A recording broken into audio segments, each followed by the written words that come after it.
मसीह खुदावन में आज सुबह आप सब पर सलामती हो। मैं पास्टर सुहेल जॉन एक बार फिर मॉर्निंग डिवोशन के साथ आप सबकी खिदमत में हाजिर हूं।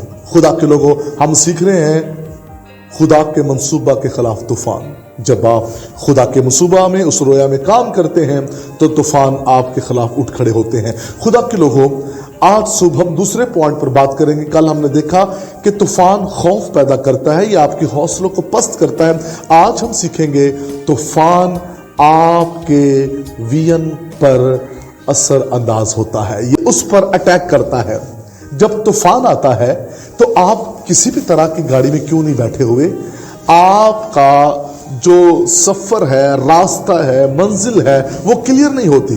वाइपर चाहे जितनी मर्जी स्पीड में चले, लेकिन बारिश और तूफान की शिद्दत इस तरह की होती है, सम टाइम गाड़ी खड़ी करना पड़ती है। आप बाइक पर हैं, आप बाइक को नहीं चला सकते क्योंकि तूफान आपके खिलाफ है। तो ऐसे ही होता है ईमानदार की जिंदगी में। जब तूफान आता है तो सम टाइम हमें ठहरना पड़ता है। हम जल्दबाजी करते हैं, ठहरते नहीं हैं। ठहरना पड़ता है, और जल्दबाजी करने वाला जो शख्स है वो नुकसान उठाता है। अय्यूब की बीवी ने उस तूफान में फैसला किया जो तूफान उसके खानदान पर अपना असर छोड़ रहा था। उसने फैसला किया, और तूफान में किए हुए फैसले आपके लिए नुकसान का सबब हो सकते हैं। जब तूफान आता है तो ये आपकी रोया में भी असर अंदाज होता है, ये उस पर भी अपना असर छोड़ता है। तो तूफानों में अपनी जो विजन है उस पर फोकस करें और वेट करें, ठहरें। जब तक आप क्लियर तौर पर देख नहीं पाते आगे मत बढ़िए।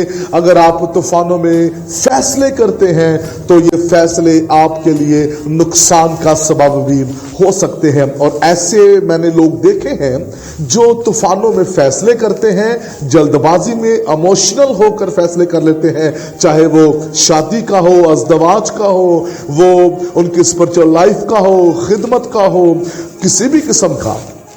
जब वो जल्दबाजी में फैसला करते हैं इमोशनल होकर, तो फिर वो नुकसान उठाते हैं। वक्ती तौर पर वो कहते हैं मैं इस तूफान को चीर के गुजर जाऊंगा, मुझे पता है मैं क्या कर सकता हूं, लेकिन वो उस तरह नहीं कर पाते और फिर शायद उसी तूफान में वो गुम हो जाते हैं। उनका विजन भी खो जाता है और पता चलता है जब वो तूफान से बाहर निकलते हैं उनकी रोया ही बदल जाती है। और कई ऐसे ईमानदार मैंने अपनी जिंदगी में देखे हैं, तूफान के बाद उनकी रोया ही चेंज हो जाती है, वो अपने विजन से बदल जाते हैं। अब कहते हैं अब मेरी ये रोया है, अब मैं इसमें काम करना चाहता हूं।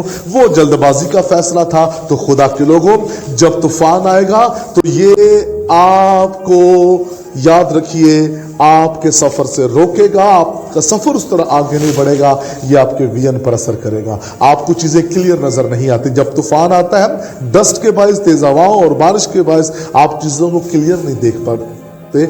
इसलिए आज सुबह इस बात को सीखें कि जब तूफान आए तो जब तक आप क्लियर तौर पर देख नहीं पाते मत आगे बढ़िए, नुकसान उठाएंगे। खुदा इस कलाम के वसीले से आपको बरकत दे। वफादार बुजुर्ग आसमानी बाप, मैं तेरी मिन्नत करता हूं तेरे कलाम के सबब से लोग शेर हो और बेहतरीन फैसला करें, तूफानों में अच्छा डिसीजन ले, यीशु नाम में।